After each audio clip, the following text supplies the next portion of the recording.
नमस्कार दोस्तों, स्वागत है आपका हमारे YouTube channel the success line में। आइए कहानी की तरफ बढ़ते हैं। हिमालय की खाड़ी के किनारे एक छोटे से गांव में राजू नाम का एक युवा लड़का रहता था। राहुल अपने क्रोधी स्वभाव और चंचल मन के कारण गांव भर में प्रसिद्ध था। उसका मन हर समय विचारों से भरा रहता था। सोचो कि उसके विचारों के तूफान ने उसके मन को एकदम बेचैन कर दिया था।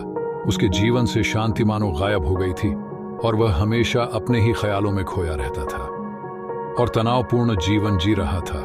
उनके अशांत मन और क्रोध के कारण उनके अपने परिवार के सदस्यों और गांव वालों से भी संबंध अच्छे नहीं थे, जिससे वह और भी अधिक अकेला और अपमानित महसूस करने लगा। वह और भी अधिक मानसिक तनाव की स्थिति में चला जाता है। एक समय की बात है, राजू अपने गांव की गलियों में घूम रहा था। तभी उनकी मुलाकात एक बौद्ध भिक्षु से हुई जो एक पेड़ की छाया के नीचे ध्यान में बैठे थे। बौद्ध भिक्षु के चेहरे से निर्मल शांति की आभा झलक रही थी। इस असीम शांति में राजू बौद्ध भिक्षु की ओर आकर्षित हुआ। जब राजू बौद्ध भिक्षु के करीब आया तो उसे अपने आसपास एक सकारात्मक ऊर्जा का एहसास हुआ।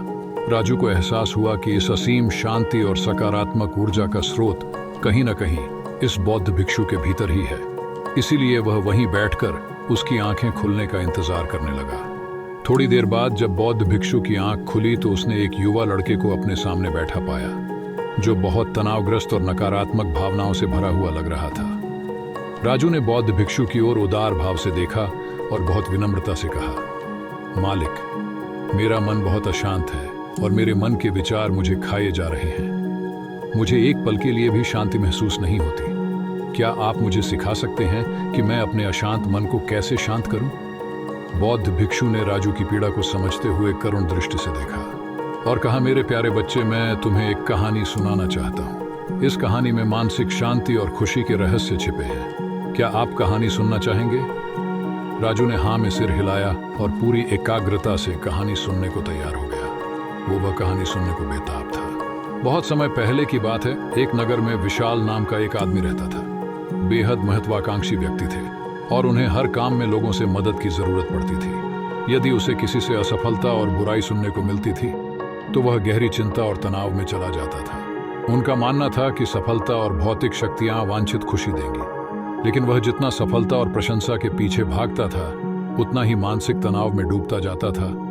लेकिन अचानक विशाल का सामना उस समय के मशहूर बौद्ध भिक्षु से हो गया, जिसका नाम महान था।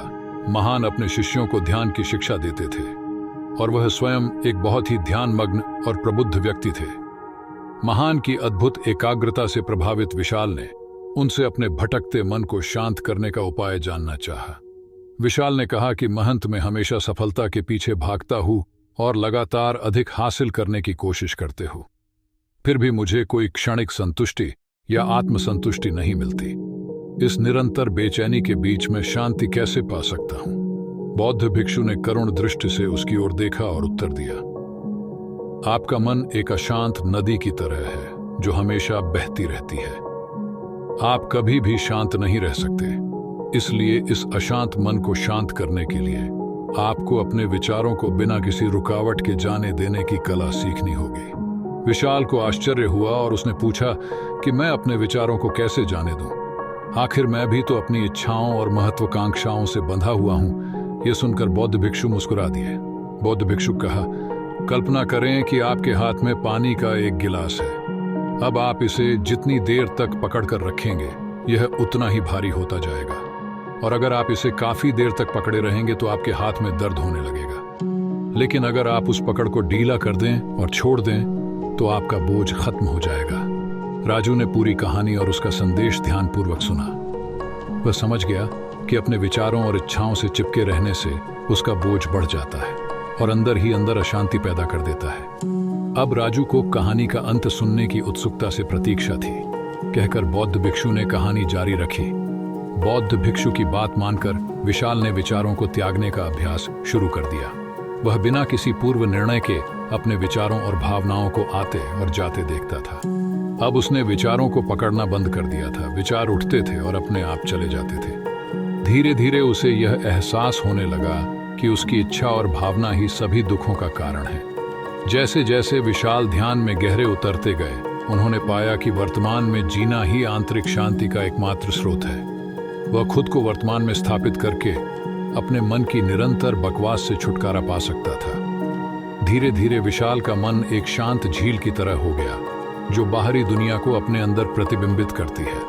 उन्होंने जीवन की सादगी में संतोष को अधिक महत्व दिया और भौतिक संपत्ति के प्रति अपना लगाव छोड़ दिया। जैसे ही विशाल में ऐसे बदलाव की खबर लोगों के बीच फैली, दूर दूर से लोग मार्गदर्शन लेने आने लगे। लोगों को विचारों को मुक्त करने की कला सिखाना और उन्हें अपने भीतर शांति खोजने के लिए मार्गदर्शन करना, वह लोगों के बीच शांति और ज्ञान का प्रतीक बन गया।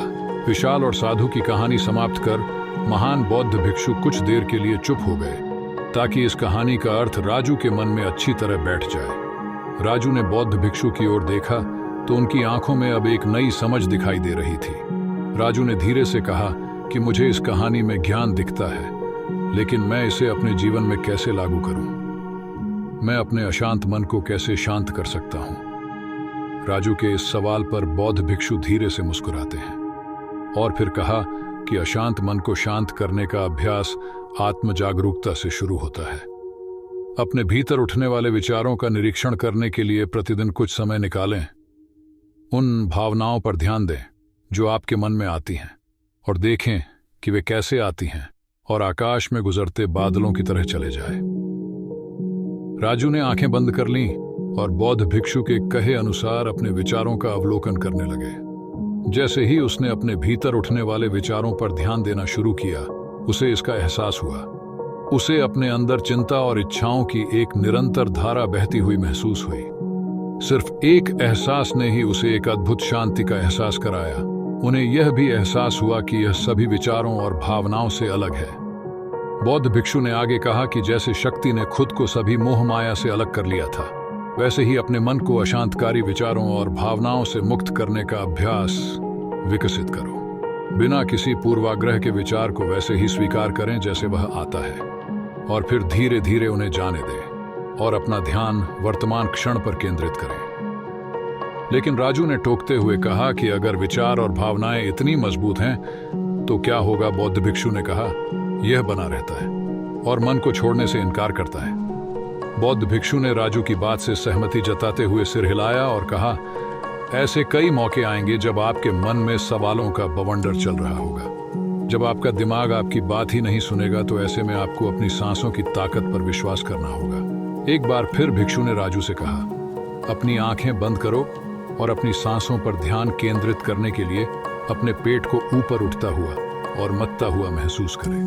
बौद्ध भिक्षु ने बताया कि जब भी आपका मन अशांत हो तो तुरंत अपनी सांसों पर लौट आएं। सांस की वाद्य गति आपको तुरंत वर्तमान के चरणों में वापस खींच लेगी और आपको शांति का अनुभव कराएंगी। बौद्ध भिक्षु के निर्देशानुसार आने और जाने वाली सांसों पर ध्यान केंद्रित करने का प्रयास करें। इस छोटे से व्यायाम से उन्हें मानसिक शांति का अनुभव हुआ। उसे याद आया कि उसकी सांसें हमेशा उसके साथ थी, जो उसे वर्तमान क्षण की याद दिलाती थी, आराम और शांति लाती है। राजू के इस विकास को देखकर बौद्ध भिक्षु मंद मंद मुस्कुराए और बोले, मेरे प्रिय, बेचैन मन को शांत करना एक ऐसा अभ्यास है जिसमें बहुत प्रयास और दृढ़ इच्छा शक्ति की आवश्यकता होती है, क्योंकि लगातार व्यायाम से मांसपेशियां मजबूत होती हैं। उसी तरह नियमित अभ्यास से मन भी शांत होता है। स्वीकृति में सिर हिलाते हुए इस बौद्ध भिक्षु को धन्यवाद देते हुए उन्होंने वादा किया कि आज से वह अपने अशांत मन को शांत कर सकेंगे और अपनी गैर शक्तियों को मुक्त कर सकेंगे। बौद्ध भिक्षु ने राजू के कंधे पर हाथ रखकर कहा, मुझे आपकी क्षमता पर बहुत भरोसा है और आपको जल्द ही आंतरिक शांति मिलेगी। लेकिन याद रखिए कि यह आसान नहीं होगा, लेकिन अगर आप दृढ़ इच्छा शक्ति और खुले दिल से प्रयास करेंगे तो आप निश्चित रूप से वह शांति पालेंगे जो आपके अंदर है। उस दिन से राजू अपने अशांत मन को शांत करने का प्रयास करने लगा और हर दिन ध्यान करने के लिए एक अलग समय निर्धारित किया। उसने अपने मन में उठने वाले विचारों को बिना किसी रोक टोक के जाने दिया और अपनी सांसों के जरिए खुद को वर्तमान में बनाए रखने की कोशिश की। समय के साथ अभ्यास करते हुए राजू को अपने अंदर शांति का अनुभव हुआ। जैसे जैसे समय बीतता गया, राजू को ज्ञान और शांति का स्रोत कहा जाने लगा। जैसे जैसे समय बीतता गया, राजू को ज्ञान और शांति का स्रोत कहा जाने लगा। ग्रामीण अपने अशांत मन को शांत करने के लिए राजू के पास आने लगे। बौद्ध भिक्षुओं के शिक्षक दूसरों की मदद करते समय आत्म जागरूकता की शक्ति साझा करते हैं। बौद्ध भिक्षु आंतरिक शांति पाने की शिक्षा देते हैं। इसके साथ ही उन्होंने अपनी सांसों पर ध्यान देने और अपने विचारों को मुक्त करने की कला भी सिखाई। ऐसे निवासियों का विकास हुआ और उन्हें मन की अमूल्य शांति मिली। बौद्ध भिक्षु की शिक्षाओं और राजू द्वारा संचालित अभ्यास के माध्यम से विचारों को त्यागने और वर्तमान में जीने की कला दूर दूर तक फैल गई। उन्होंने कई लोगों की जिंदगी बदल दी और जैसे जैसे समय बीतता गया उनकी जिंदगी और भी बदलती गई। राजू का शांत प्रभाव उसके गांव की सीमाओं से परे तक फैला हुआ था।